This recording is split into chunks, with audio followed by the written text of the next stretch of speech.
오늘도 주 앞에 나온 우리 모든 성도님들의 삶에 하나님의 놀라운 은혜와 평강이 함께 하시기를 주의 이름으로 축원합니다. 오늘 에스겔 37장의 말씀을 보았는데 이 말씀 속에서 중요한 예언 두 가지가 함께 나와 있는 걸 볼 수가 있죠. 먼저 마른 뼈가 가득한 골짜기의 환상, 또 그를 통한 예언이 여기 나와 있고요. 또 15절 이후에는 두 막대기가 하나 되는 환상과 비전을 보게 됩니다. 성경에 나와 있는 이스라엘의 역사를 볼 때에 가끔씩 깜짝 놀라는 건 뭐냐면요, 우리나라의 상황에 이렇게 빗대어 봐도 그대로 적용될 수 있는 부분이 참 많다는 겁니다. 남북이 분단되어 있는 것, 서로 갈등을 빚는 것, 주위에 강대한 여러 나라들이 있는 것, 이걸 볼 때에 우리는 그냥 걸림없이 받아들여도 되는 그런 영역들이 참 많다는 걸 봐요. 그래서 우리나라의 현실과 이스라엘 당한 현실을 같이 비교해 보면서 우리에게 주신 하나님 메시지는 무엇이 있는가 함께 살펴보기 원합니다. 먼저 오늘 본문에 나타나는 현실은요, 마른 뼈와 같은 현실을 우리에게 보여주고 있습니다. 37절의 장의 유명한 환상, 뼈가 가득한 골짜기, 그것도 심히 마른 뼈가 가득합니다. 마른 뼈는 생명력이 이제 다한 그런 뼈들이지요. 그것이 가득했다는 건 뭐냐면요, 그런 생명이 찾아볼 수 없는, 그러니까 생명의 힘보다는 사망의 힘이 더 가득한 곳, 가능성이 없어 보이는 곳, 그런 현장임을 보여줍니다. 오늘 에스겔 37장 2절을 보니까요, 같이 읽어봅니다. 나를 그 뼈 사방으로 지나가게 하시기로 본즉 그 골짜기 지면에 뼈가 심이 많고 아주 말랐더라. 선지자가 그 골짜기를 직접 걸어가게 했어요. 직접 보게 했습니다. 경험했습니다. 뼈들이 아주 많았고 아주 말랐습니다. 생명의 힘보다는 사망의 기운이 가득한 곳이죠.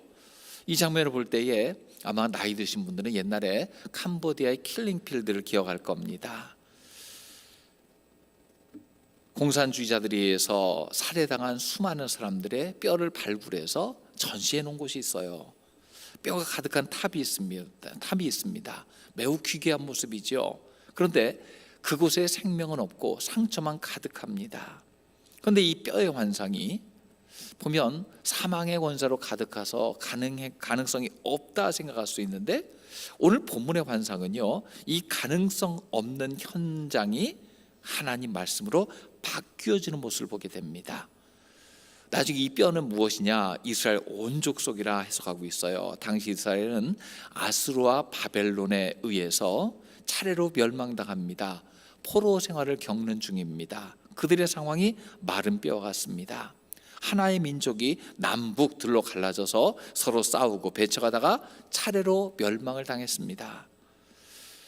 주위 나라의 비웃음 속에 포로 생활을 하고 있습니다. 그 모습은 우리나라의 모습과도 참 비슷하다 생각을 할 수 있게 돼요. 세계 유일의 분단 국가로 가장 첨예한 이데올로기의 대치가 지금도 벌어지고 있는 곳이 우리나라입니다. 지난 70여 년간 우리나라는 세계 어느 나라보다도 심각한 이데올로기의 상처를 겪었어요. 이념 때문에 이렇게 큰 대전을 겪은 나라가 많지 않습니다. 다른 나라 보면 종교 간의 갈등, 혹은 민족과 민족 간의 갈등, 이런 것이 함께 섞여서 나타나는 경우가 많은데, 우리는 같은 민족임에도 불구하고 이념 때문에 대립하고 또 그 증오가 깊이 자리 잡았습니다. 나이 든 어른들을 보면요, 우리 부모님 세대도 그렇지만은요, 이념 대립 속에 전쟁과 살육과 고통을 몸으로 직접 체험한 세대예요. 붉은색만 보아도 가슴이 떨리고 두려움과 증오가 갑자기 다가옵니다. 조그만 좌측의 이야기를 해도 이상하게 보는 시각이 있습니다. 그런데 이해해야 됩니다. 이거는 몸속에 새겨진 상처 때문에 그래요. 남쪽에 사는 사람은 다 이와 비슷한 상처를 안고 있는 겁니다. 근데 입장 바꿔 생각하면 북쪽에 있는 사람들도요, 권력자들과 그 사람들이 이념에 찌어들어서 그렇지, 거기 사는 사람들은요, 그 싸움 가운데 피해 입은 사람이 꽤나 많습니다. 6.25 말에 미군의 무차별 폭격이 있었는데 그 폭격 속에서 온 가족이 죽임을 당한 그런 사람들이 북한에도 적잖이 많다는 거예요. 그래서 그들 속에는 미 제국주의에 대한 증오심이 가득하다는 겁니다. 그들이 일으킨 전쟁이고 잘못된 용공 이데올로기에 쌓여서 벌인 전쟁이지만 그 사람들이 겪은 상처는요, 그들 삶에도 깊이 남아있다는 거죠. 그러니까 남은 남대로 북은 북대로 미움과 증오를 만들고 증폭시키며 살고 있었다는 겁니다. 미움과 증오가 해결 안 되고 쌓이면은요, 자신의 인격도 파괴되고 내면도 무너지게 된다는 거예요. 그래서 어이없는 폭력을 벌이면서도 그것을 합리화시킨다는 겁니다. 70년 동안 쌓였던 증오 어린 감정이 북한에 어떤 걸로 나타났습니까? 과거 칼기를 폭파시키고 아웅산의 테러를 일으키고 천안함을 폭침시키고 연평도 폭격이 일어나고 그에 따라 우리는 맞대응 사격을 하고 그런 일이 계속 벌어졌죠. 파괴된 인격 가운데 나오는 파괴적 결과들입니다. 2천만 정도의 동족들이 북한에서 집단 병영 문화 속에 살고 있어요. 서로 감시하며 삽니다. 그러면서 교육상 미국 제국주의, 미제 제국주의를 증오하는 교육을 받으며 살았습니다. 선전선동에 길들여졌습니다. 생명은 점점 사라져가고 죽음의 문화가 그 나라 전체에 임하고 있습니다. 남쪽도 정도는 다르지만 비슷한 경험을 많이 했죠. 북에 대한 증오와 적대 교육을 어릴 적부터 받아왔잖아요. 실제적으로 그들은 우리의 주적이고요. 북한 사람들을 거의 마귀 모습으로 그리고 적대했습니다. 저희 어릴 때만 해도 반공 정도가 아니라 멸공이었습니다. 없애야 되는 존재였어요. 그런 것이 참 심했죠. 그러다 보니까 사회에 나와서도 이런 교육을 머리 깊이 인식한 사람들이 서로 공존하고 이해하기보다는 싸우는 문화, 그런 것이 사회 속에 이식되었어요. 군대 문화가 사회 곳곳에 퍼져 있습니다. 그래서 음대나 체대 같은데 구타 사건이 끊이지 않았어요. 왜요? 군대 문화의 연장이에요. 서열을 따지고. 그래서 유교 문화, 군대 문화, 남북 적대 문화 이것이 합해져 갖고요. 우리나라 속에 증오 범죄가 더 많아졌는지 모르겠다. 그렇게 분석하는 사람도 있어요. 전 국민의 무의식 속에 증오심과 적개심이 있어서 폭력의 일상화가 이루어지고 있는 나라다. 겉으로는 잘 사는 사회처럼 보이지만 그 내부에는요, 서로 적대하고 폭력을 일상화시키고 그래서 합리화하고 이런 경우가 참 많다는 거예요. 그래서 남과 북 백성들의 영적 상태 속에 마른 뼈와 같은 상태가 참 많다는 거예요. 생명과 사랑이 부족해지고 서로 간에 증오와 적대심이 가득하다는 거예요. 북이 심하고요, 남쪽도 그리 다르진 않다 이야기하는 거예요. 자, 이런 현실을 우리가 인식해야 됩니다. 왜 우리 가운데 서로 증오하고 적대하고 싸우고 분리되고 이런 점이 가득했는가? 여러분, 우리의 힘으로 이것이 한 번에 해결이 되지가 않습니다. 해결될 수가 없습니다. 너무 오래 쌓여 있어요. 하지만 이 문제를 해결할 수 있는 유일한 비결은 여러분 예수 그리스도와 십자가밖에 없는 줄로 믿습니다. 우리 가운데 생명 없는 마른 뼈 같은 현실이 있다면 주님 앞에 나아가 주님의 은혜를 힘입어야 될 줄로 믿습니다. 그리고 이 아픈 현실에 대해서 누구 책임이다 얘기할 것이 아니라 그것을 가지고 하나님 앞에 내가 기도하며 간구하며 나가는 그런 은혜가 우리 가운데 더하기를 주의 이름으로 축원합니다. 우리 현실은 마른 뼈 같지만 우리는요, 그 속에서도요, 하나님 말씀 속에서 위로받을 수 있습니다. 왜냐하면 이런 생기가 없어진 마른 뼈 같은 현실이라도 하나님께서 역사하시면 여러분 생기를 받은 군대가 될 줄로 믿기 때문입니다. 어떻게 해야 이 증오, 미움, 폭력, 마른 뼈 현실에서 벗어날 수 있습니까? 그냥 착하게 살겠습니다, 개과천선해야 되겠습니다, 이러면 그렇게 됩니까? 오늘 성경에서요, 하나님은 오직 하나님의 생기가 각 사람 속에 임할 때에 이 문제가 해결되는 것을 보여줘요. 죽은 것 같은 사람이 살아나게 된다는 겁니다.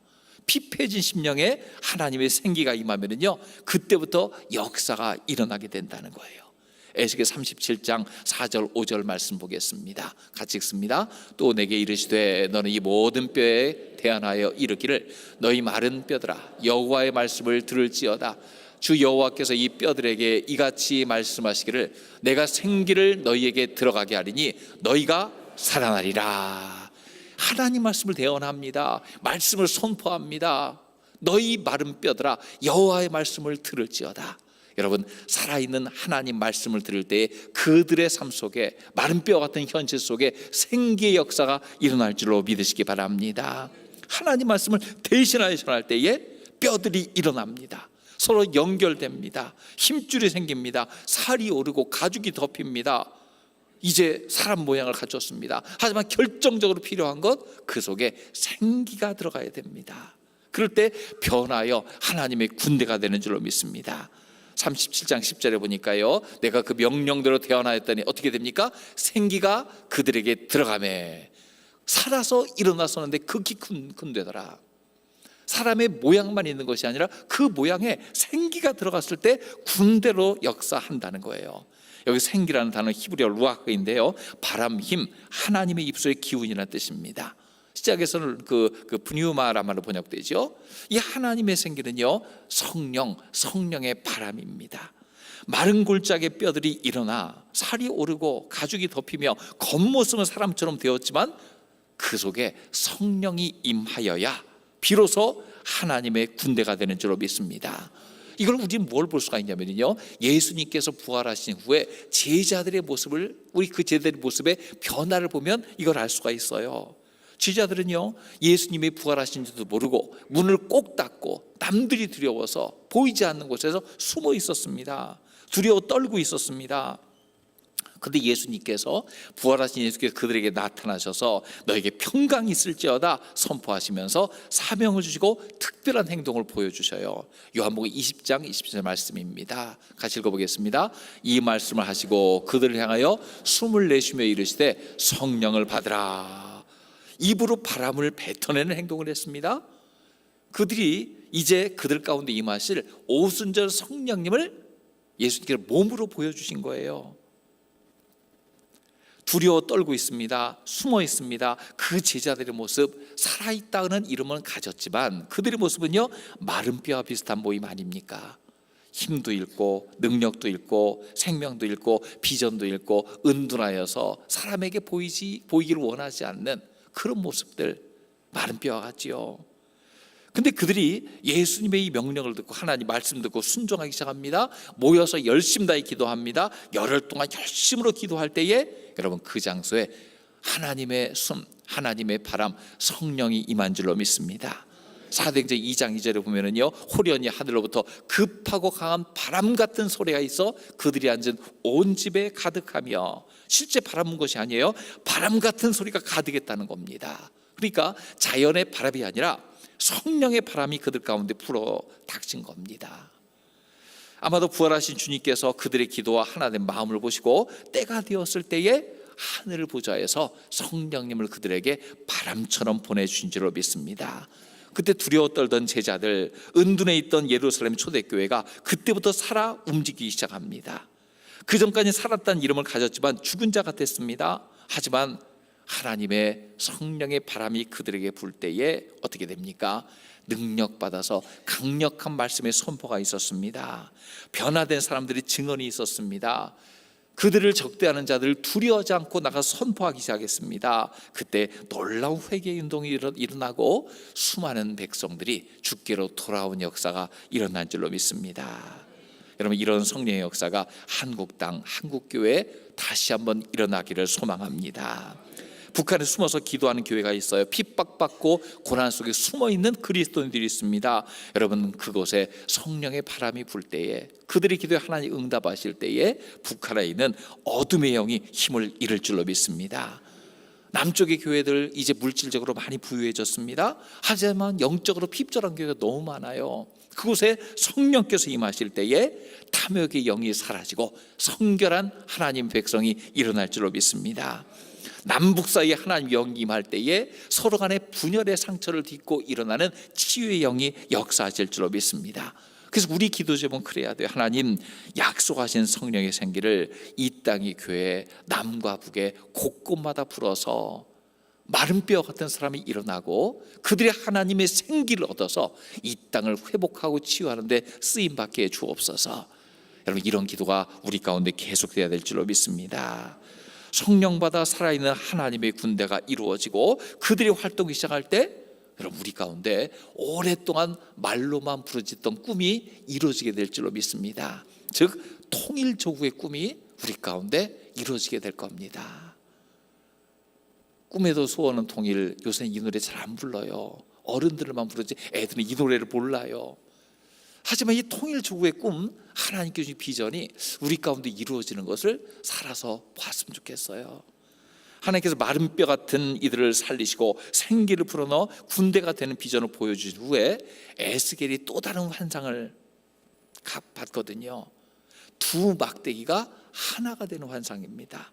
에스겔 37장 16, 17절에 보면은요, 같이 읽어보겠습니다. 인자야, 너는 막대기 하나를 가져다가 그 위에 유다와 그 짝 이스라엘 자손이라 쓰고 또 다른 막대기 하나를 가지고 그 위에 에브라임의 막대기 곧 요셉과 그 짝 이스라엘 온 족속이라 쓰고 그 막대기들을 서로 합하여 하나가 되게 하라. 내 손에서 둘이 하나가 되리라. 이 두 막대기는 이스라엘과 유다, 즉 분단되어 싸우던 남북의 두 나라. 그런데 그 두 나라가 하나가 되게 해준다는 말씀이에요. 어디에서요? 17절에 보면 내 손에서 둘이 하나가 되리라. 이 내 손은 누구입니까? 에스겔의 손에서 하나가 되리라. 예언적 행동을 했어요. 두 막대기를 합쳐서 갖고 있었어요. 하나가 되리라. 선지자의 손입니다. 지금으로 해석하면 하나님의 자녀의 손에서, 교회의 손에서 이루어진다는 거예요. 그래서 그리스도인은 지금도 꼭 해야 될 것이 뭐냐면요, 남북의 하나됨을 위해서 늘 기도해야 될 줄로 믿습니다. 있는 자리에서 이 일에 협력해야 될 줄로 믿습니다. 남북 교류만 시작하면 또 그 교류 갖고 싸워요. 참 분열의 영이 곳곳마다 일하는 것 같습니다. 퍼주기 했다, 그거 하면서 어떻게 했다, 정치적 경제적 싸움이 일어나는 경우를 많이 봐요. 그럼에도 불구하고 남북의 교류와 협력은 계속돼야 될 줄로 믿습니다. 많은 사람이 정치적 이득을 위해, 경제적 실리를 위해 혹은 불쌍히 여기는 마음으로 교류하지만은요, 하나님이 지금도 축복하시고 진정으로 하나게 되게 하시는 것은 교회의 손길, 하나님의 자녀들이 손길을 닿은 곳에서 일어날 줄로 믿습니다. 성령의 생기를 받아서 일하는 교회의 손길, 하나님의 자녀의 손으로 발미암아 진정으로 하나 되는 역사가 일어날 줄로 믿습니다. 수많은 교류가 이루어지지만 하나님의 생기를 받은 자가 일할 때에 진짜 하나됨의 역사가 일어나요. 교회가 열심히 내야 되고요, 또한 정부 내에도 하나님의 자녀들이 이 일에 더 힘써야 될 줄로 믿습니다. 우리 자녀들이 나라를 위해서 일할 뜻이 있다면요, 열심히 고시도 보고 공무원 시험도 합격해서 통일부에서 일하는 친구들이 많았으면 좋겠어요. 여러 부서에서 일하더라도 이 꿈을 가지고 일하는 사람이 많았으면 좋겠어요. 그냥 내 자리가 올라가고 지위가 올라가고 권력이 더해지는 것이 목표가 아니라 하나님께서 주신 비전을 위해서 내가 쓰임 받았으면 좋겠다, 이 꿈 가지고 기도하는 사람 하나님께서 지위도 높여주시고 하나님께서 거룩한 손으로 들어 쓰실 줄로 믿습니다. 정부도 할 일 많지만은요, 정말로 중요한 바닥의 일들은 교회가 감당해야 돼요. 한국에 지금 복지 정책이 많이 늘어서 혜택도 많이 받고 있지만 전통적으로 한국의 사회 복지의 80%를 개신교가 담당해 왔어요. 가톨릭이 많이 하는 것처럼 보이지만 이미지상 하는 것처럼 보이지 실제적으로 80%를 개신교가 감당해 왔어요. 바닥의 복지는 교회가 주로 책임지고 있었습니다. 통일 조국이 이루어지게 되면요, 북한의 밑바닥 생활하는 사람이 어마어마하게 많아요. 그 일에 가장 많은 경험을 쌓고 앞장서 할 사람이 누굽니까? 그리스도인이 되어야 될 줄로 믿습니다. 교회가 할 일이 참 많아요. 우리에게 그런 사명을 주셨습니다. 그 사명을 감당하고자 할 때 하나님께서 인도해 주실 줄로 믿습니다. 에스겔 37장 19절은요, 또 하나의 말씀하시는데 이런 말씀하고 계시죠. 같이 읽어보겠습니다. 너는 곧 이르기를 주 여호와께서 이같이 말씀하시기를 내가 에브라임의 손에 있는 바 요셉과 그 짝 이스라엘 지파들의 막대기를 가져다가 유다의 막대기에 붙여서 한 막대기가 되게 한즉 내 손에서 하나가 되게 되라 하셨다고. 자, 아까랑 조금 달라요. 아까는 내 손에서, 에스겔이 하나 되게 하라고 그랬잖아요. 근데 그렇게 되면 여기에 한 막대기가 되게 한즉 내 손에서 하나가 되리라. 아까 에스겔의 손이었는데 여기서 하나님의 손이 등장해요. 우리가 하나님 말씀에 순종하며 나갈 때에, 하나됨을 위해서 노력할 때에 하나님의 손이 도와줘서 하나가 되게 하신다는 약속이에요. 여러분, 우리가 주의 말씀을 신뢰하며 믿음 갖고 나갈 때에 하나님의 능력이 그에 더하여 역사하실 줄로 믿습니다. 교회가 손으로 통일 조국을 위해서 일할 때에 하나님의 손이 역사하여서 진정한 통일이 이루어지게 될 줄로 믿습니다. 우리나라 역사를 살펴보면은 아무리 좋게 해석하려고 해도요, 참 보면 분열의 영이 강하게 역사한 나라인 게 분명할 것 같아요. 조선시대 보면 양반과 상놈 사이의 갈등이 참 많았습니다. 반상의 갈등이 있었죠. 그 철폐하기 위해서 참 오랜 노력을 했습니다. 구한말에 어땠습니까? 왕조와 사대부들이 외국 군대들을 동원해서 양민들의 혁명을 누르려고 했어요. 그러다가 청러 일이 싸우다가 일본이 우리나라를 차지하는 비극을 겪었습니다. 일제에서는 어땠습니까? 일제하에서도 하나 되지 못했습니다. 독립운동할 때 보면 독립운동가들도 좌우 대립이 심했어요. 그래서 만주 항일운동 역사를 보면요, 일본과 싸워서 이긴 역사도 있지만 감추어진 역사, 노선 싸움으로 좌우 싸우다가 죽은 사람이 상당히 많아요. 해방 후에도요, 좌우 싸움이 계속됩니다. 남북 분단과 6.25 전쟁으로 이어졌죠. 그게 어떻습니까? 동서 갈등, 빈부 갈등, 요즘 세대 갈등까지 자꾸만 우리를 분리시키려는 것 같아요. 이 고질적인 분리의 역사 어떻게 치료합니까? 여러분, 하나님의 손길이 임해야 될 줄로 믿습니다. 주님의 숨결이 닿아야 될 줄로 믿습니다. 요즘도 새 정부 생기고 그 정부 비판하고 서로 간에 갈등 빚는 거 볼 때 누가 옳고 그런 거가 아니라, 뒤에서 사단마귀가 역사하는구나, 그 생각을 할 때가 참 많아요. 우리나라가 하나님 앞에 귀하게 쓰임받을 복된 나라이기 때문에 악한 사단마귀 계속 역사하구나, 그런 생각을 할 때가 더 많아요. 어떻게 치료받습니까? 여러분, 예수님의 십자가에 못 박힌 용서의 손이 얹혀질 때 이 민족의 고질적인 죄악이 치료받게 될 줄로 믿습니다. 그러므로 우리는 이 나라의 미래를 생각할 때 하나님의 성령이 임하여 능력받기를 소망해야 될 줄로 믿습니다. 우리나라가 6.25 이후에 정말로 참담한 현실이었죠. 과거 자료사진 보면 정말로 이런 나라가 어디 있나, 우리가 저기에 볼 국가가 가고 선교하고 나갈 때 그것 보면서 딱하다 싶은데 그보다 더 딱한 나라가 우리나라였습니다. 산 전체가 민둥산이 되어 헐벗고 도무지 가능성이 없는 나라. 외국 사람들이 와서 이 나라가 회복되는 것을 보면 쓰레기장이 장미꽃 피는 것이 뭐 기대하는 게 낫다, 그런 얘기를 했었어요. 그게 불과 한 70년 전의 이야기입니다. 근데 이 나라가 회복되는 게 어디 있습니까?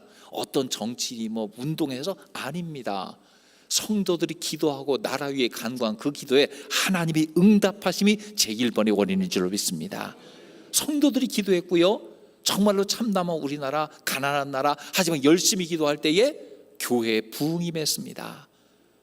하나님이 불받은 사람이 열심히 복음을 전했습니다. 그들이 교회로 모였고요, 기도하고 중보했습니다. 그것이 쌓여서 이 나라가 잘 된 줄로 믿습니다. 교회 부흥이 멈췄다는 얘기 지금 있거든요. 지금 굉장히 경고감을 받습니다. 통일의 선물을 주실 때 교회가 더 부흥해야 됩니다. 더 열심히 내야 됩니다. 그럴 때에 이 나라 하나 되게 하는 역사, 우리 그리스도인들이 앞장서서 이루게 될 줄로 믿습니다. 통일조국이 된 다음에 우린 꿈을 꿔야 돼요. 하나님 왜 우리나라에 이런 선물을 주시는가? 어떤 분은 그렇게 얘기했습니다. 아마 통일되고 나면 연변 땅은 중국의 안디옥 교회 같은 곳이 될 것이다, 그렇게 생각하는 사람이 있어요. 그 사람들은요, 중국에 능통한 200만의 조선족이 있는데 그들이 소수민족을 포괄시키는 데 쓰임받을 거다. 또 중국 경계에 중국, 중앙아시아, 이슬람 지역이 가득 있는데 그곳으로 그들은 가서 선교할 수 있게 될 거다. 그런 얘기를 하는 사람이 있어요. 남한은 어떻습니까? 우리 사회에 수많은 이주민들이 들어와 있는데 그들이 예수 믿고 복음을 나이껏 삼게 되면은요, 동남아 선교와 인근 아시아 선교가 저절로 이루어질 거다, 그렇게 생각하는 사람이 있어요. 남한에 5천만, 북한에 2천만, 연변에 200만, 또 제외에 있는 모든 교포들, 우리 한국 사회가 복음으로 든든하게 세워질 때에 여러분, 세계의 선교의 꿈이 이루어지게 될 줄로 믿습니다. 겨우 입에 풀칠할 수 있게 되었다고 이제 먹고 살만하다고 마른 뼈처럼 살아갈 것입니까? 아니면 성령 받아서 하나님의 군대가 되어 쓰임 받을 것입니까? 우리 이 기록 가운데 놓여져 있는 것 같아요. 통일은 하나님께서 우리나라를 하나 되게 하셔서 정말로 세계 선교를 위해서 쓰실 놀라운 축복의 도구로, 그 중간 단계로 만드실지 모르겠어요. 우리는 기도해야 됩니다. 하나님, 그때가 되면 나는 주님 앞에 어떻게 쓰임 받으면 좋겠습니까? 어떻게 하나님 앞에 헌신할까요? 하나님의 경륜이 어떻게 이루어질지 알 수 없습니다. 하지만 성령 받아서 하나님의 능력에 힘입어서 하나님의 성령이 바람처럼 오갈 때에 그 바람을 따라가면서 함께 순종할 때에 하나님의 놀라운 역사가 우리나라를 통해서 열방으로 이어지게 될 줄로 믿습니다. 이 비전을 가지고 마지막 시대 영적 대추수에 쓰임받는 우리 모든 성도님들 다 되시기를 주의 이름으로 축원합니다.